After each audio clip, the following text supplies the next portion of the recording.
I don't just talk about other people's stuff, I also make my own. Books in particular. To date, I have 4 books you can check out on Amazon.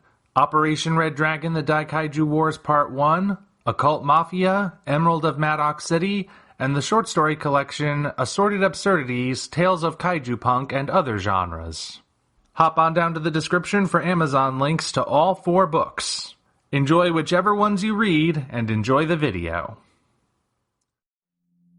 Hello, ladies and gentlemen. I am the Omni viewer, and welcome to Genre Bender's Obscurities and Flawed Gems, where we look at the best stuff you've never heard of. It recently dawned on me that the times I've spoken about Ultraman on this channel haven't exactly been positive. I've ripped into the Netflix anime, and I've expressed disappointment with the recent Marvel comic book. I did my best to find meaning in War of the God Monsters, but that's only connected to Ultraman by way of stock footage, and it ultimately has no reason to exist. It's really a shame I haven't done more Ultra content on here, because I am a fan of Ultraman. Yeah, but editing videos about TV shows takes forever. What we need is a movie or two. That would make it much easier. I agree, Snazzy, and today we have a movie or two that will get us going. Naturally, they have to be weird ones. Of course. Our subject today is ULTRAMAN ZEARTH. Decades after the last Ultra adventure came to a close, the world is once again in jeopardy. A monster named Cotton Poppy is stealing gold from all over the world at the behest of alien Benzen, all as part of a plan to destroy Earth. Unfortunately, the agents of Mido, the mysterious Yonder Defense Organization, utterly fail at stopping Cotton Poppy, but they are not mankind's only hope. Their rookie member, Katsuto Asahi, is secretly the newest Ultra hero to come from a billion miles away, the mighty ULTRAMAN ZEARTH. He's sure to save us, once he improves his aim, and if he can overcome his crippling OCD triggered by getting dirty. Okay, so he's not the best hero, but he's the only one we've got. But don't worry, kids. He makes it out alright and comes back for the sequel. In the second movie, Ultraman Zarth battles with Ultraman Shadow in Antarctica and suffers a humiliating defeat. In his human form, Katsuto is left traumatized and unable to transform, and the only help he can get to regain his confidence is from a karate teacher who gives him a seemingly impossible task. This personal crisis cannot have been more poorly timed, as the fate of mankind is once again threatened, this time by alien Lady Benzen, the wife of the first movie's villain. She's the evil force behind Ultraman Shadow, and she's abducting people from all over the world as part of her conquest. Ergo, Katsuto must overcome his crippling PTSD if he is to save the world again. In case you haven't figured it out yet, the Ultraman ZEARTH movies are comedies that satirize the Ultra series. Those plot descriptions sure sounded different from each other, though.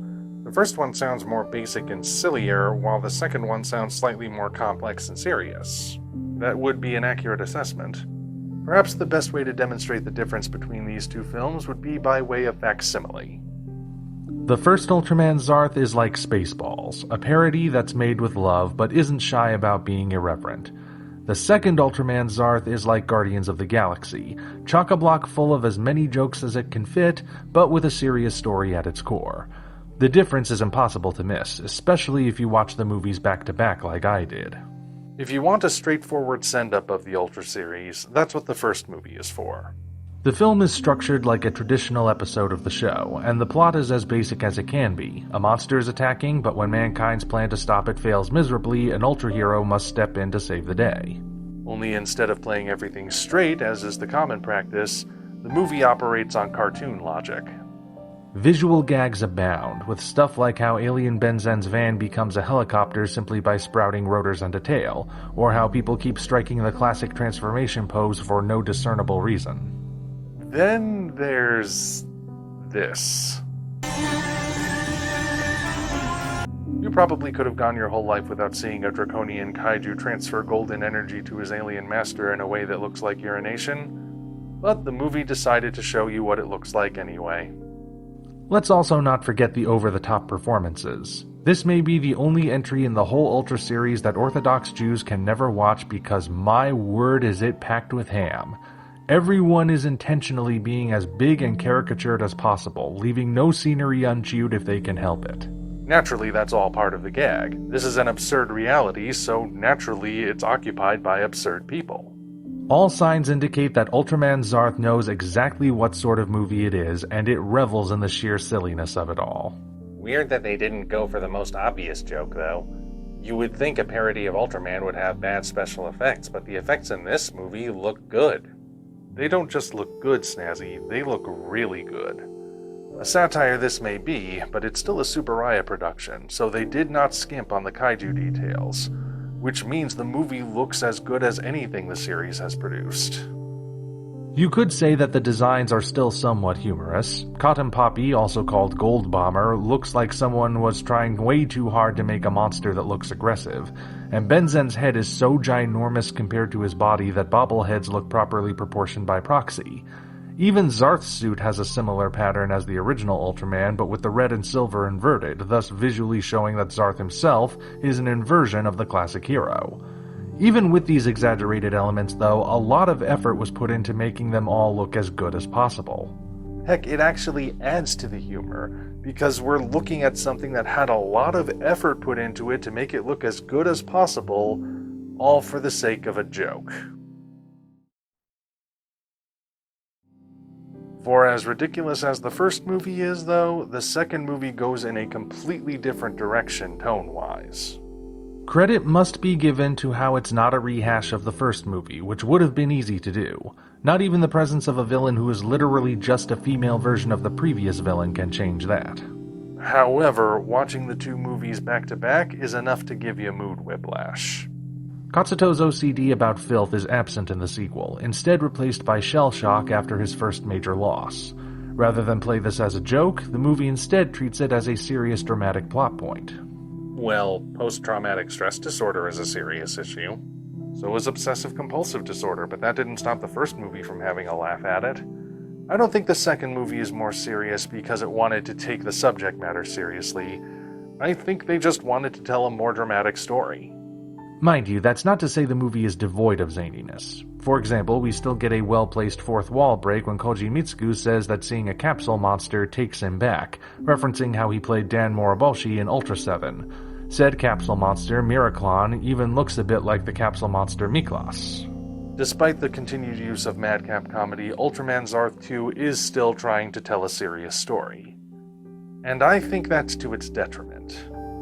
As I said earlier, the first movie is a parody that knows it's a parody, but the second movie wants to be slightly more serious. This means the laughs, while still present, are not as frequent, and the really outlandish stuff that remains can feel out of place. The two members of Mido who are replaced at headquarters still show up playing their same outlandish selves, but when compared to the more subdued performances everyone else delivers, these two now feel like they don't belong anymore. It also results in the film dragging a bit in the middle.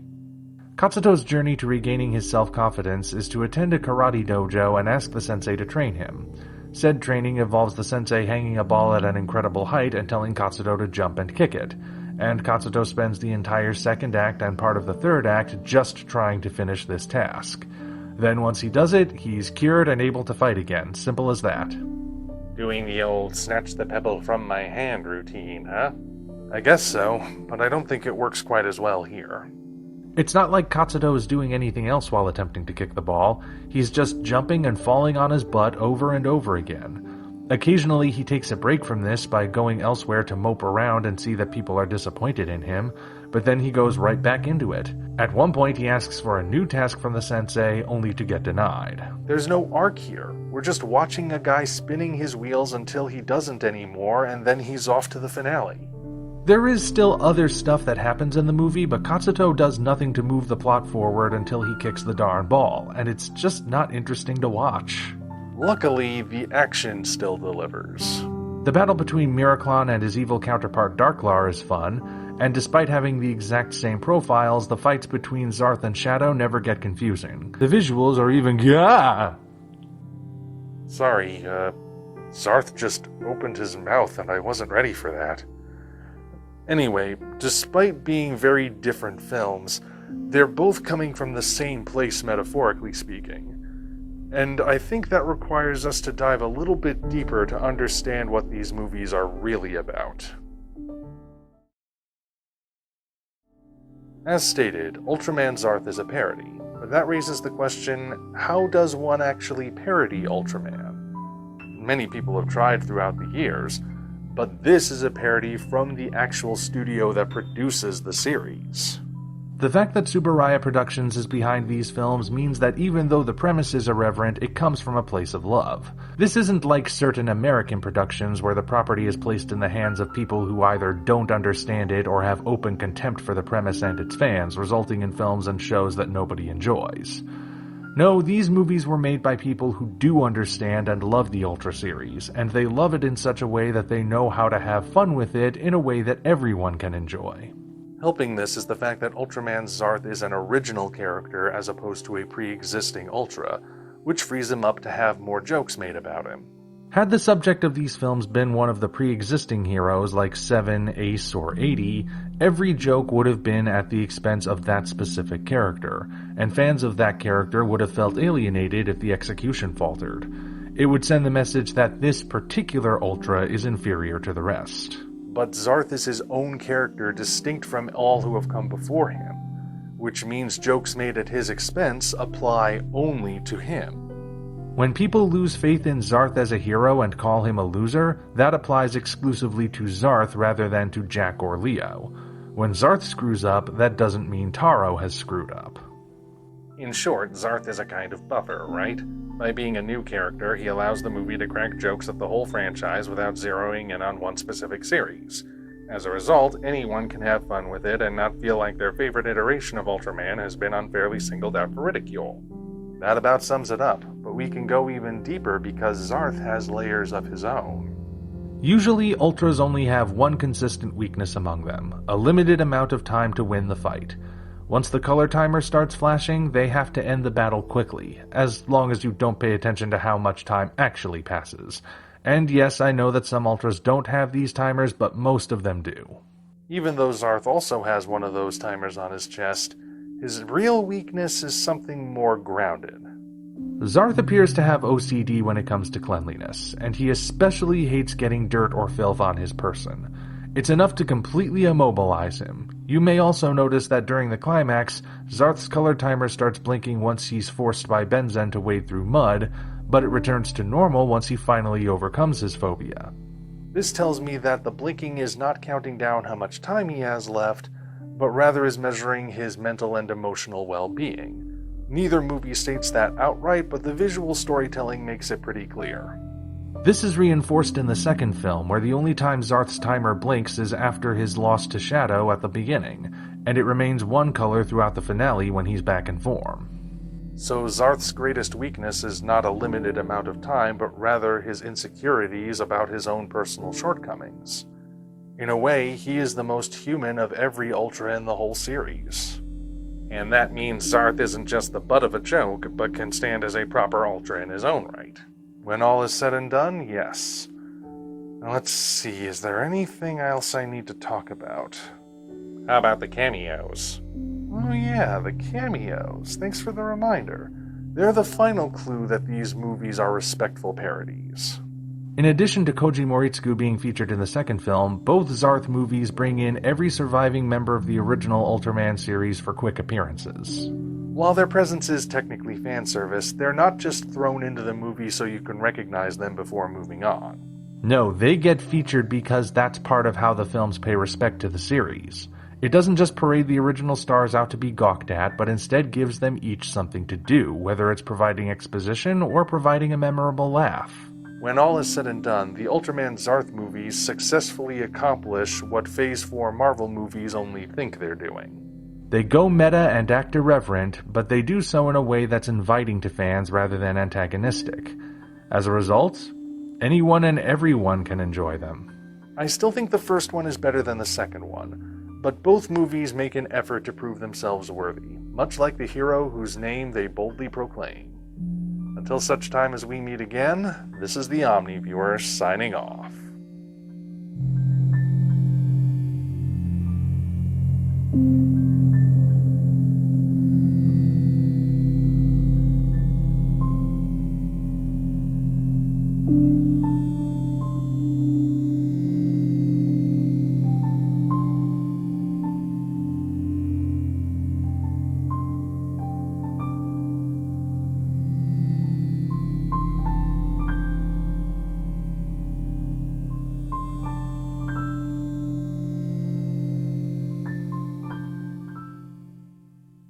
I have got a lot of catching up to do when it comes to the Ultra series, but for now I'd like to stick to the movies.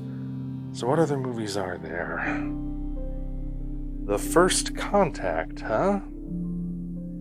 That could be interesting. Congratulations, you reached the end. If you enjoyed this video, you might want to consider supporting us on Patreon. Of course, the other way to support us is to go to Amazon and check out our books: Operation Red Dragon, The Daikaiju Wars Part 1, The Occult Mafia, Emerald of Maddox City, and Assorted Absurdities, Tales of Kaiju Punk and Other Genres. Also check the description for links to DeviantArt and other platforms we operate. Thank you all for watching. We'll see you next time.